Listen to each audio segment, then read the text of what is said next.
નમસ્કાર મિત્રો, આજે હું તમને એક એવી વાર્તા સંભળાવવા જઈ રહ્યો છું જે થોડી અલગ અને દિલને સ્પર્શી જાય તેવી છે।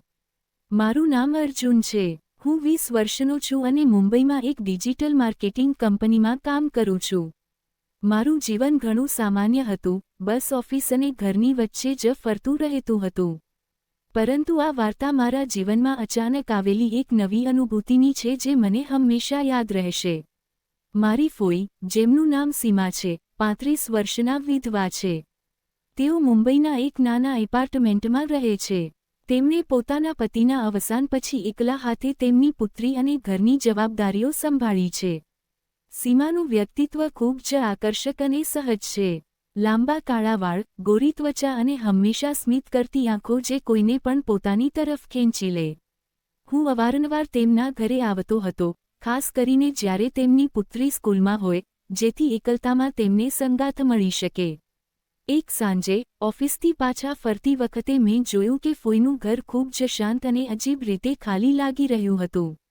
મેં દરવાજો ખખડાવ્યો અને અંદર ગયા પછી જોયું કે ફોઈ સોફા પર બેઠા હતા। ટીવી સામે, થોડા ઉદાસ લાગી રહ્યા હતા। મેં સ્મિત સાથે કહ્યું, ફોઈ, હું આવી ગયો। તેમની આંખોમાં થોડી રાહત અને સ્મિત દેખાયું। અમે સામાન્ય વાતચીત શરૂ કરી, પરંતુ આ વખતે કંઈક અલગ જ માહોલ હતો। હું તેમની પાસે બેઠો અને અમારી વાતો ધીમે ધીમે ખાનગી અને ભાવનાત્મક બની ગઈ। ફોઈએ તેમના પતિ અને જીવનની મુશ્કેલીઓ વિશે વાત કરવાનું શરૂ કર્યું અને હું ફક્ત સાંભળતો રહ્યો। તેમના અવાજમાં એક અજીબ હૂંફ હતી અને તેમની પાસે બેસીને મને હંમેશા જે નિકટતા અનુભવાતી હતી, તે વધુ ઊંડી લાગવા લાગી। ધીમે ધીમે, અમારી વાતચીત એક સામાન્ય મુલાકાત કરતાં વધુ અંગત બની ગઈ। હું તેમના હાથમાં હળવા સ્પર્શ સાથે તેમના જીવનના અનુભવોને મહેસૂસ કરી રહ્યો હતો। મને લાગ્યું કે હું તેમની ઉદાસીને સમજી શકું છું અને તેમનો સહયોગ કરવાની ઈચ્છા મારા મનમાં એટલી મજબૂત હતી કે હું કંઈ બોલી શકતો નહોતો। થોડા સમય પછી ફોઈએ કહ્યું, અર્જુન, તારી સાથે વાતો કરીને મને હંમેશા સારું લાગે છે। ક્યારેક મને લાગે છે કે હું ખૂબ એકલી છું। મેં ધીમેથી તેમની તરફ જોયું અને કહ્યું, ફોઈ, તમે ક્યારેય એકલા નથી। હું હંમેશા તમારા માટે છું। મારી વાત સાંભળીને તેમના ચહેરા પર હળવું સ્મિત અને આંખોમાં ચમક આવી ગઈ। સમયની સાથે, અમારી વાતચીત વધુ નજીક આવતી ગઈ। અમે બંને અમારી ભાવનાઓ અને નબળાઈઓને એકબીજા સાથે શેર કરી। હું જોઈ શકતો હતો કે ફોઈ પણ મારા પ્રત્યે એક અલગ પ્રકારનું આકર્ષણ અનુભવી રહ્યા હતા। તેમનું સ્મિત, તેમનું હળવું હાસ્ય અને તેમના હાથની કોમળતા મને અંદર સુધી સ્પર્શી રહી હતી। તે સાંજે જ્યારે હું જવા લાગ્યો, ફોઈએ મારો હાથ હળવો પકડ્યો અને કહ્યું, અર્જુન, ક્યારેક મને લાગે છે કે તું મારા જીવનમાં આવનારી ખુશીઓનું કારણ છે। હું તેમની આંખોમાં જોઈ રહ્યો હતો અને અનુભવી રહ્યો હતો કે હવે અમારી વચ્ચે માત્ર સંબંધનું બંધન નહીં, પરંતુ એક નિકટતા અને ભાવનાત્મક આકર્ષણ પણ છે। હું બહાર આવ્યો અને બારીમાંથી મુંબઈની હળવી રોશની જોઈ રહ્યો હતો।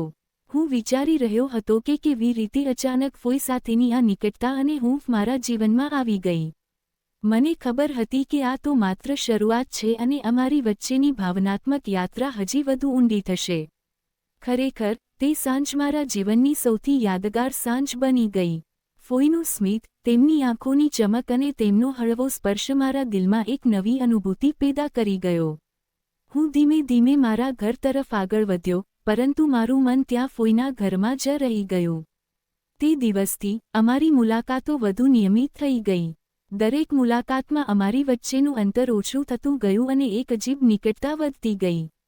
હું તેમની ભાવનાઓને સમજી રહ્યો હતો અને ફોઈ પણ મારી હાજરીમાં એક અજીબ શાંતિ અનુભવી રહ્યા હતા। એક દિવસ, ફોઈએ મારા માટે ચા બનાવી અને અમે બંને સોફા પર બેસીને ચા પી રહ્યા હતા। અમારી વાતો ધીમે ધીમે વધુ ખાનગી અને રોમેન્ટિક બની ગઈ। હું જોઈ રહ્યો હતો કે તેમની આંખોમાં મારા પ્રત્યે એક આકર્ષણ અને ચાહતની ઝલક છે, અને મારા દિલમાં પણ એ જ ભાવનાઓ જાગી રહી હતી। અમે બંને વચ્ચેની વાતચીત, અમારું હાસ્ય, અમારું સ્મિત અને હળવો સ્પર્શ હવે રોજિંદા જીવનનો હિસ્સો બની ગયો હતો। મને અનુભવાઈ રહ્યું હતું કે ફોઈ માત્ર મારા ફોઈ નથી, પરંતુ મારા જીવનનો એક મહત્વનો ભાગ બની ચૂક્યા છે। તેમનો દૃષ્ટિકોણ, તેમનું હાસ્ય અને તેમની સંવેદનશીલતા મારા દિલને સ્પર્શી રહી હતી। જેમ જ બીજા દિવસે હું ફોઈના ઘરે પહોંચ્યો, મને અંદર પગ મૂકતા જ એક અજીબ હૂંફ અને સહજતા અનુભવાઈ. સીમાજી સોફા પર બેઠા હતા. તેમની આંખોમાં એ જ ચમક અને સ્મિત હતું જે મને હંમેશા ખેંચતું રહ્યું. મેં હળવા હાસ્ય સાથે કહ્યું, સુપ્રભાત ફોઈ, અને તેમના ચહેરા પર એક હળવું સ્મિત ફેલાઈ ગયું. આ એક એવો ક્ષણ હતો જ્યાં શબ્દોની જરૂર નહોતી, માત્ર આંખો અને સ્મિતની વાતચીત પૂરતી હતી. અમે સામાન્ય વાતચીત શરૂ કરી, પરંતુ ધીમે ધીમે માહોલ વધુ ખાનગી અને નિકટતાભર્યો થઈ ગયો.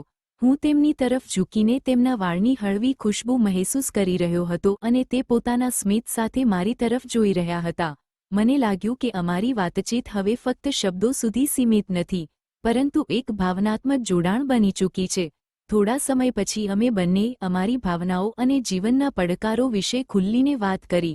સીમાજીએ તેમના પતિની યાદોને શેર કરી અને હું ફક્ત સાંભળતો રહ્યો, પરંતુ અંદરથી તેમના અનુભવો અને સંવેદનાઓને મહેસૂસ કરી રહ્યો હતો. તેમની આંખોમાં ક્યારેક ક્યારેક ઉદાસી અને ક્યારેક ક્યારેક આશાની ઝલક દેખાતી હતી, અને હું તે ભાવનાઓને સમજવાની કોશિશ કરી રહ્યો હતો. ધીમે ધીમે અમારી વાતચીત વધુ નજીક આવતી ગઈ.